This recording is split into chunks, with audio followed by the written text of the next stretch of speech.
नमस्कार साथियों। डिक्टेशन 100 शब्द प्रति मिनट की गति से बोली जाएगी। डिक्टेशन ठीक 5 सेकंड बाद स्टार्ट होगी।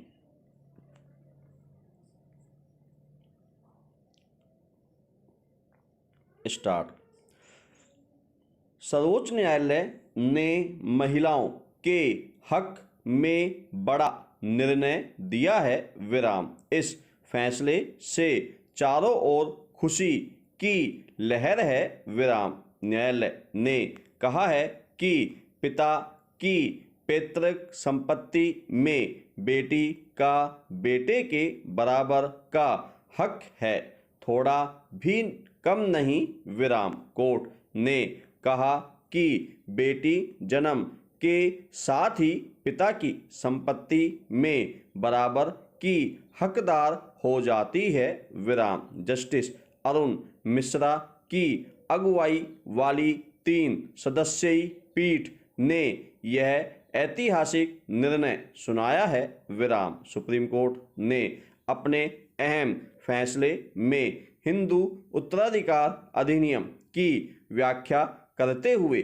कहा है कि बेटी को पैतृक संपत्ति पर बराबरी के हक से वंचित नहीं किया जा सकता विराम। बेटी चाहे हिंदू उत्तराधिकार कानून 1956 में हुए संशोधन से पहले पैदा हुई हो या बाद में, उसे बेटे के समान ही बराबरी का हक है विराम। वास्तव में जब महिलाएं सामाजिक रिश्तों को ताक पर रखकर अपने पिता की संपत्ति में हिस्सेदारी की मांग करती भी थी तो हिंदू उत्तराधिकार संशोधन कानून 2005 कई महिलाओं के सामने अड़चन पैदा किया करता था विराम। इस वजह से बीते 15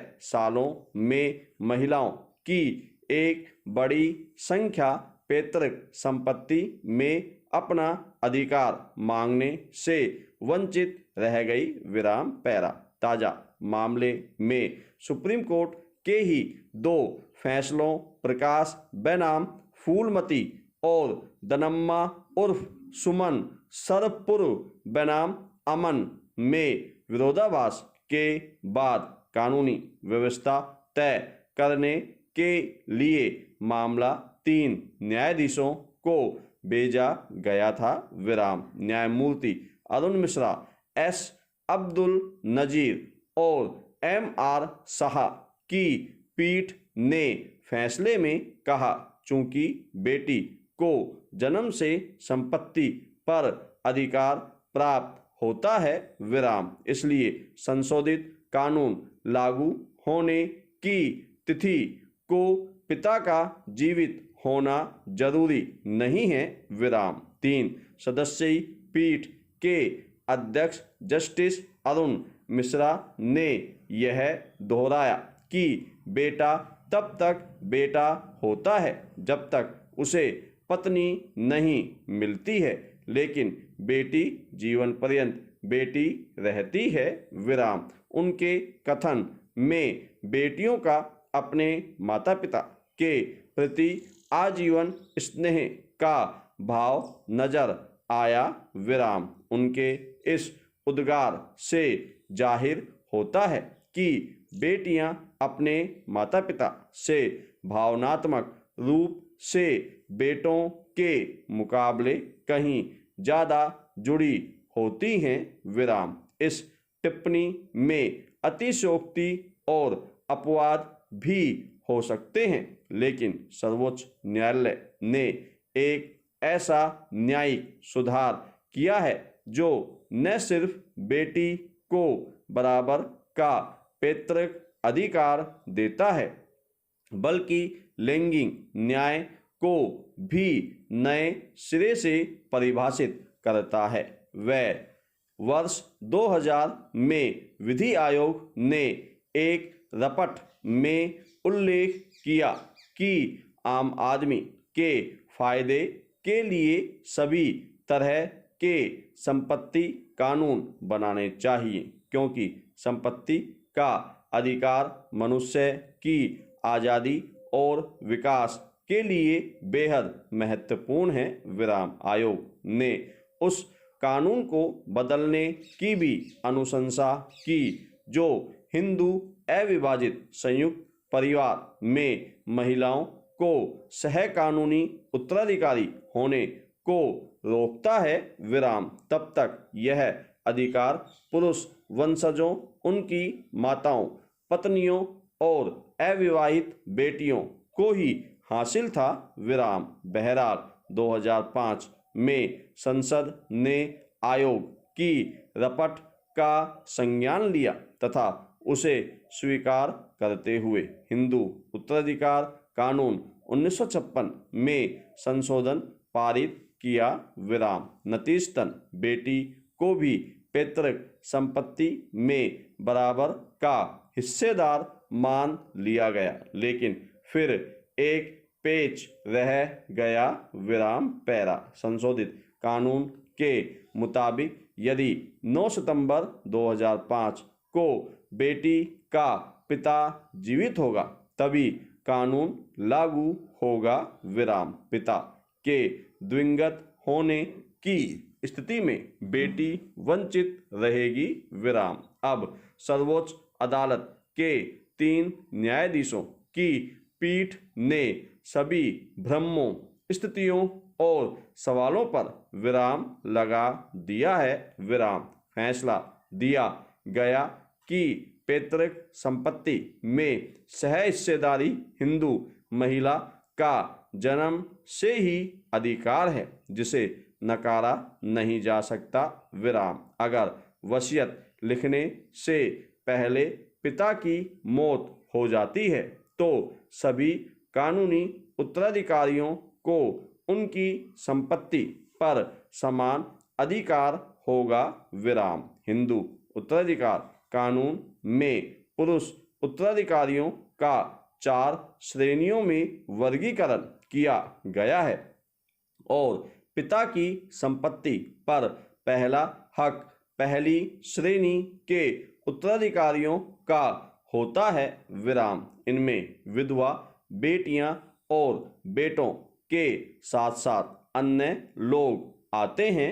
विराम। हर एक उत्तराधिकारी का संपत्ति पर समान अधिकार होता है। विराम। इसका मतलब है कि बेटी के रूप में आपको अपने पिता की संपत्ति पर पूरा हक है। विराम। पैरा। इसमें कोई दो राय नहीं है कि बदलते समय में भी हमारे देश में बेटियों को पराया समझा जाता है, इसलिए इन्हें लोग अपनी संपत्ति का हकदार नहीं मानते हुए अपनी संपत्ति को बेटों के नाम कर देते हैं। विराम। लेकिन शादी के बाद किस लड़की पर क्या मुसीबत आ जाए कि उसे अपनी पैतृक संपत्ति को कब बेहद जरूरत पड़ जाए, यह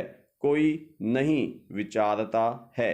लेकिन हमारे देश में पैतृक संपत्ति के विवाद के जितने मामले लड़ाई झगड़े भाइयों के सामने आते हैं, उतने या यूं कहें कि भाई बहनों के नाम मात्र के ही होते हैं। विराम। सुप्रीम कोर्ट ने बेटियों को उनकी पैतृक संपत्ति में बेटों के बराबर हकदार बनाने के लिए हाल ही में एक शानदार फैसला सुनाया है। लेकिन हमारे देश की लड़कियां अपने माता पिता की संपत्ति पर कभी भी हक जमाने की कोशिश नहीं करती। विराम। हाँ, कुछ लड़कियां शादी के बाद दहेज लोभियों के दबाव में अपनी पैतृक संपत्ति से अपना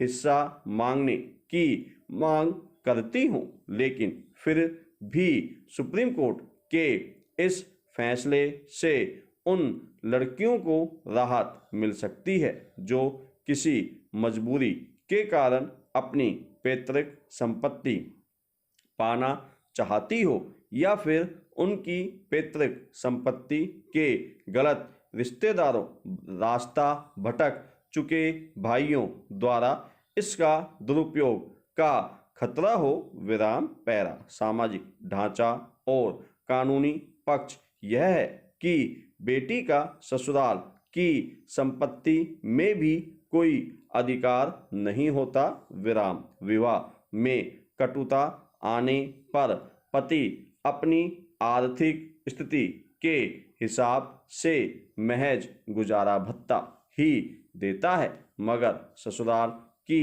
चल अचल संपत्ति पर उसका हक नहीं होता, विराम। ऐसे में अपनी पैतृक संपत्ति में अधिकार मिलने से उसकी स्थिति मजबूत होगी, विराम।